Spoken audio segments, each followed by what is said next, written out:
Did God save you, or did you save yourself? I don't know if you've ever heard of the logical fallacy called a false dilemma. That's kind of what's being employed with this question.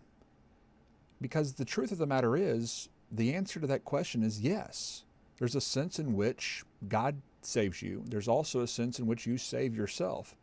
In fact, there's even more senses of salvation than those two.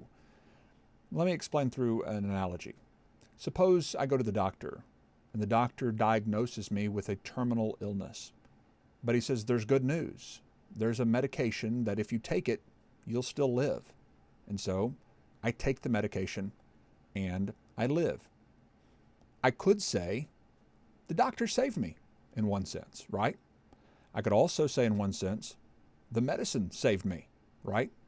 I could also be talking to one of my friends who has a same kind of illness that I had, and I could say, hey, I saved myself by listening to my doctor and taking that medicine. So in a sense, I could say I saved myself by listening to my doctor and by taking the medicine.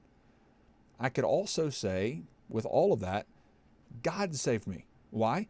He created the doctor. He created the medication in the minds of the scientists who came up with that medication. And he brought me to that doctor through the circumstances and through my life. And so while also thanking the doctor and thanking those who brought the medicine and even acknowledging my responsibility to take that medication, I can still say among all of those things, God saved me, even through those means.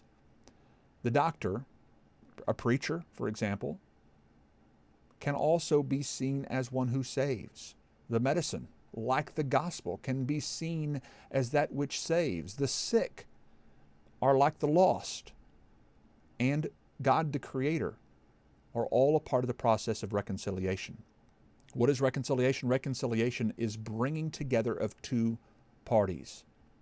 And when we understand that the bringing together of two parties involves the preacher, just like the doctor, involves the medication, just like the gospel, and involves the person who hears and has to receive that medication, has to receive the gospel appeal to be reconciled to God.